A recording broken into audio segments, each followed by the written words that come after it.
लोगों को विदित है कि जोगीबिरा गांव में दीपक यादव, ओम यादव, इनके साथ में प्रशासन के द्वारा बहुत ही प्रताड़ित किया गया है। सभी जानते हैं कि ये शासन के नियम में नहीं है, पुलिस प्रशासन के नियम में नहीं है, लेकिन ऐसा क्यों हुआ? क्या यदुवंशम जो लोग हैं, यदुवंशी समाज जो है, क्या इतनी कमजोर हो चुकी है जिसे का इतिहास पूरे 5000 वर्ष पुराना है, जो हमेशा युद्ध के लिए तैयार है, देश की आजादी के लिए तैयार रहा है। आज भी हमारे अंदर इतना उबाल है, इतना खून है कि हम अपने अधिकार के लिए लड़ सकते हैं। आप लोग से यही उम्मीद है कि इसी संगठन के छत्र के नीचे आप लोग एकत्रित हुए और यादव समाज के साथ जो अन्याय हुआ है, जो शोषण हुआ है, उसकी आवाज उठाए। यहाँ नहीं तो हम दिल्ली तक जाने के लिए तैयार है, लेकिन इंसाफ दिलाएंगे। जय श्री कृष्ण। देखिए, मैं कभी तो हूँ, लेकिन ऐसी कविता भी तैयार नहीं है मेरे पास, इसलिए मैं नहीं बोल पा रहा हूँ। ठीक,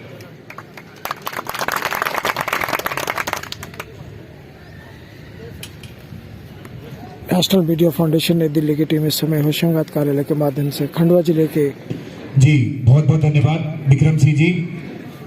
और हमारे बीच में तुलसीराम जी यदुवंशी जो राष्ट्रीय यदुवंशम सेना में प्रदेश सचिव हैं, सिवनी मालवा से। आपसे भी निवेदन है कि आप भी मंच पर आकर अपने विचार व्यक्त करेंगे। तुलसीराम जी यदुवंशी।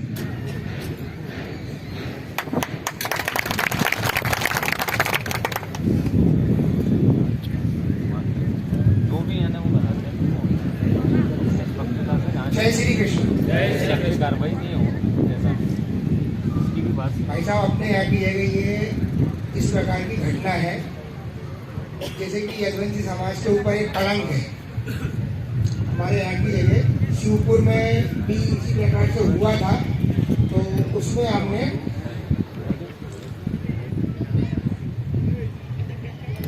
वहाँ पे भी न्याय दिलाया था। और यहाँ की जगह भी ये यदुवंशी समाज के इतने सारे लोग एकत्रित हुए हैं, मैं उनका बहुत आभार व्यक्त करता हूँ। और हमको एक दूसरे का साथ विशेष करके देना चाहिए। जितने भी अपने यदुवंशी समाज के लोग हैं, मैं उनसे यही आग्रह करता हूँ कि सब एक साथ खड़े हो गए, राष्ट्रीय यदुवंशम सेना के साथ में सबको एक सुर में अपने को स्थानों को हिलाना है। जय श्री कृष्ण।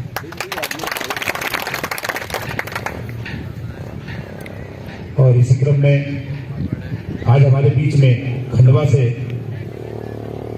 यादव समाज से, और जो कि नाम सभी को चर्चित है, कोई अछूता नहीं उनके नाम से, पांडे मंगल जी यादव।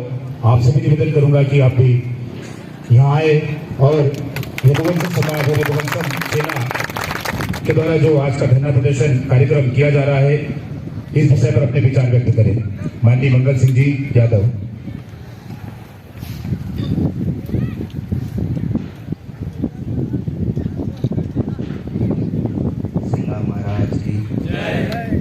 कृष्ण भगवान की जय, बुखारदास बाबा की जय।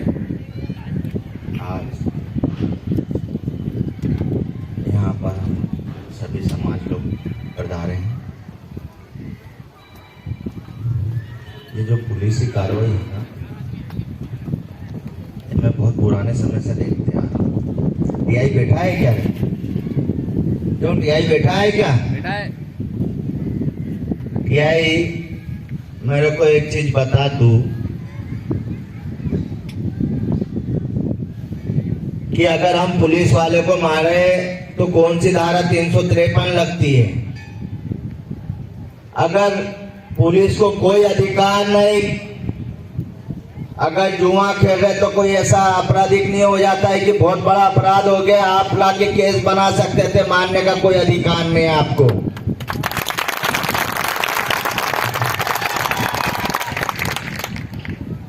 और टीआई, हम तो एसपी को नहीं छोड़ते, तो क्या लगा टीआई?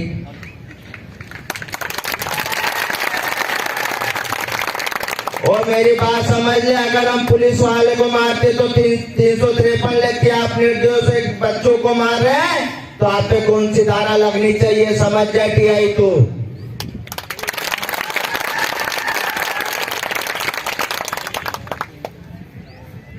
ये गलत कर रहे हो।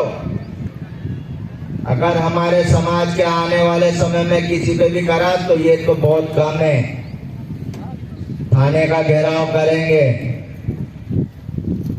वो फिर समझ लेना कि क्या करते हैं हम लोग। ये अच्छी बात नहीं है, सस्पेंड होना चाहिए।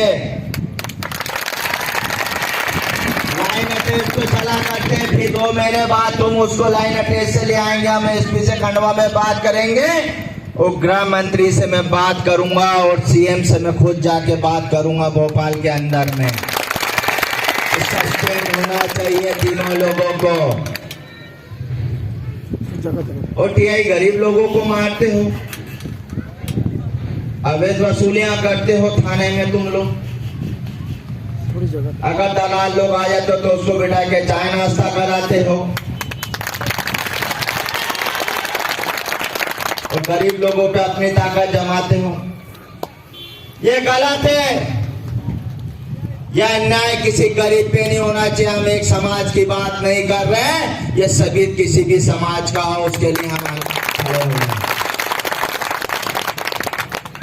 और टीआई अपने एसपी महोदय को बोल देना कि सीधे लाइन अटैच होना चाहिए नहीं है, सीधे सस्पेंड होना चाहिए। और मैं एसपी को और मैं अपनी वाणी को विराम देता हूं। बोलो जय श्री कृष्ण भगवान की जय।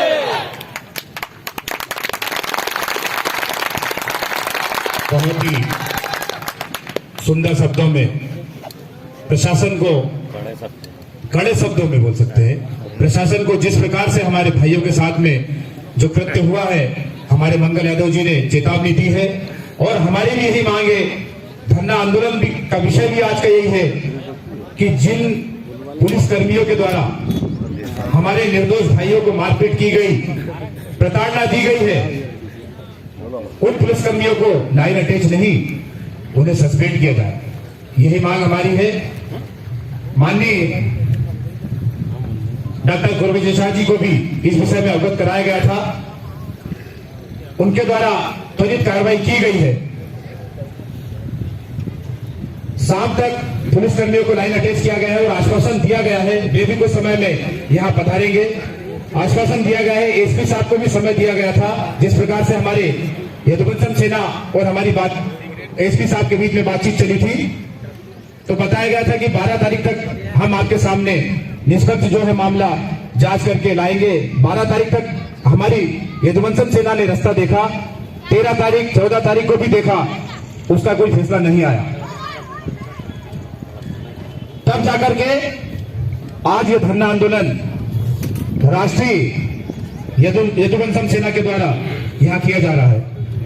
और अगर आगे भी मैं हूं, मैं लगाता हूं इसलिए नहीं उठा रहा। प्रशासन और एसपी साहब सही निर्णय नहीं ले पाते हैं तो ये धरना खंडवा के अंदर किया जाएगा। हमारे अमर यादव जी जिस प्रकार से बोले, माननीय मुख्यमंत्री से भी बात करेंगे। हमारे मंगल यादव जी, हमारे भैया से भी बात हुई थी, इसलिए उनका नाम भी आ गया जुबान पर, उनसे भी इस विषय में बात हुई थी। सभी हमारे सामाजिक बंधु सभी हमारे साथ में सहयोग में लगे हुए और माननीय मंत्री महोदय भी हमारे साथ में हैं, वे भी कुछ समय में पधारेंगे। अब इसी क्रम में आगे इस कार्यक्रम को कड़ीमे में हमारे राष्ट्रीय यदुवंशम सेना के राष्ट्रीय उपाध्यक्ष माननीय रोहित जी मंडलोई साहब हमारे बीच में उपस्थित है। आपसे भी निवेदन करूंगा कि राष्ट्रीय यदुवंशम सेना की ओर से पीड़ित परिवार को अपने शब्दों से अभिभूत करेंगे। माननीय रोहित जी मंडलोई। बोलो कृष्ण भगवान की जय। भाई साहब, आज का जो कार्यक्रम यहाँ पे रखा गया है वो 2 फरवरी में जो कार्यक्रम जो जोगीवाड़ा में जो घटना हुई थी उसके बेस पे जो हमने एसपी साहब को और मंत्री जी को जो आश्वासन दिया था कि अगर 15 तारीख तक हमारा ये सस्पेंड का नहीं हुआ है तो हम धरना प्रदर्शन करेंगे और आगे चल के इसका बड़ा रूप भी आपको देखना पड़ेगा अगर उसके बाद में भी अगर आपने नहीं किया है।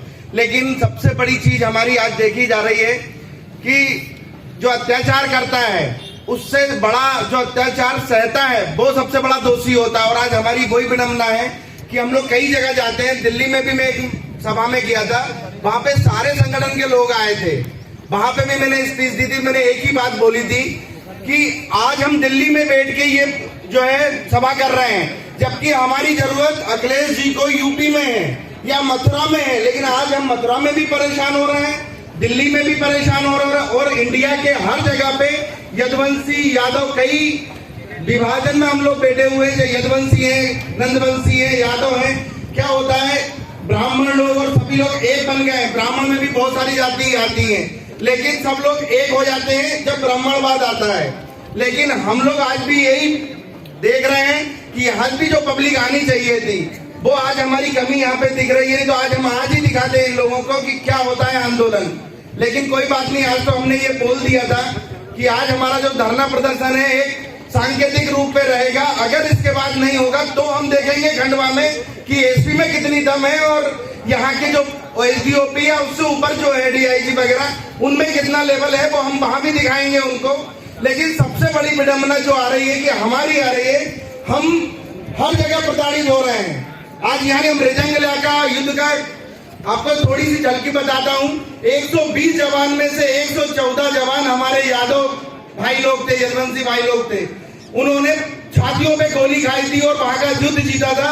सिर्फ एक ही युद्ध जीता गया था वहां पे रेजंग इलाका। तब से लेके आज पूरे अपने राष्ट्रगान में जाट मराठा हर लोगों का नाम आता है, लेकिन अहीरों का, यदुवंशियों का, यादव का नाम कहीं पे भी नहीं है। उनका रीजन एक ही है कि अगर इंडिया में कोई दावेदार समाज है तो वो यदुवंशी समाज है, जो हर जगह फैली हुई है। इंडिया का ऐसा कोई कोना नहीं है जहाँ पे हमने अपने झंडे समय समय पे नहीं गाड़े हों। और आज भी हम ये बताना चाह रहे हैं कि आज हमें कोई संगठन कुछ नहीं करता है, चाहे राष्ट्रीय यदुवंशी सेना हो, चाहे यदुवंशी समाज का संगठन हो, चाहे नंदवंशियों का हो। जब तक सामाजिक बंधु उसमें भाग नहीं लेते, उसमें जब तक बच्चे हमारे भाग नहीं लेंगे, जब तक हम अपनी पीढ़ी को नहीं बताएंगे कि हमारे साथ क्या क्या दुर्चार हुए हैं और आज भी क्या हो रहा है। आज यूपी में आप लोग देख रहे होंगे न्यूज में कि पूरी तरह से अखिलेश जी की रैली को पूरी दबा दिया जा रहा है, कुछ नहीं हो रहा वहां पे, सिर्फ योगी जी का पूरा दिखाया जा रहा है और इनका हर जगह प्रताड़ित करके। मेरे को नहीं लग रहा है हम अगर आ गए तो ठीक है, नहीं तो अगले 5 वर्ष में आप देखिएगा यूपी बिहार से जो घटनाएं आएंगी कि यदुवंशी भाइयों को, चाहे वो टीआई हो, चाहे वो किसी भी पद पे हो, उनके भी जो असामाजिक बेस पे जो इनके साथ जो होगा दुष्कर्म, वो आपको टीवी पे दिखाई देगा कि यादवों का वर्चस्व खत्म करेंगे इन लोग। आज हमारे लालू जी ने, मुलायम सिंह जी ने जो वर्ल्ड लेवल पे छवि बनाई थी यादव समाज की, वो धीरे धीरे धूमिल होती जा रही है। और वो उसका कारण ना कोई ब्राह्मण है, ना कोई राजपूत है, ना कोई है, सिर्फ उसका कारण हमारी समाज है। क्योंकि आज भी हम एक नहीं हो पा रहे हैं और मेरे को नहीं लगता हम आगे भी ऐसे ही आपस में लड़ने के उसमें आगे भी एक हो पाएंगे। मैं आपसे बस यही आग्रह करना चाहता हूं, ये छोड़िए अपने छोटे मोटे काम। अपने जब आपको मालूम है कि किसी भी यदुवंशी भाई पे विरोध हुआ है, कुछ प्रताड़ित हुए हैं, तो पूरी समाज को हमें एक होके आना चाहिए था, चाहे वो अपना होशंगाबाद में हो, हरदा में हो या फिर खंडवा में हो। हमें पूरे समाज को एक होके यहाँ पे एकत्रित होना था। और हमें आगे भी इससे यहाँ से ये प्रेरणा लेनी चाहिए कि आगे जब भी हमें ऐसी कोई घटना का आभास भी होगा तो हम तन मन और धन से इस घटना का विरोध करेंगे और उसके लिए चाहे हमारी जाने भी जानी पड़े। क्योंकि ये नियम है कि जब तक किसी भी समाज में बलिदान नहीं दिया जाता तब तक उसका नाम नहीं होता। आज हमने तो इतना बड़ा बलिदान दिया है कि 120 में से 114 जवान यदुवंशी यादव के थे और उनने अपना बलिदान देके भारत माता की मिट्टी को गौरवान्वित किया था। और उनका नाम आज भी आता है। दूसरी समाज वाले बोल रहे हैं कि बाकी वो एक घटना थी और वो शौर्य गाथा थी जो घट चुकी थी, लेकिन उसके बाद में भी आज यदुवंशी समाज हर जगह प्रताड़ित हो रहा है, चाहे वो किसी गांव में हो, किसी शहर में हो, चाहे वो कहीं पे भी हो, जबकि सबसे बड़ी तादाद है हमारी। तो भाई साहब मैं सिर्फ ये आप सब बंधुओं से आग्रह करता हूं कि आगे आइए, ऐसी घटना दोबारा ना हो। एक बार वर्चस्व दिखाना है हम लोगों को, सिर्फ एक बार। इसके बाद में कोई टीआई, कोई एसपी, कोई डीएसपी, कोई मंत्री, कोई की हिम्मत नहीं होगी कि यदुवंशियों के आगे आ जाए या उंगली भी उठा दें। इसकी गारंटी यदुवंशम समाज, यदुवंशम संगठन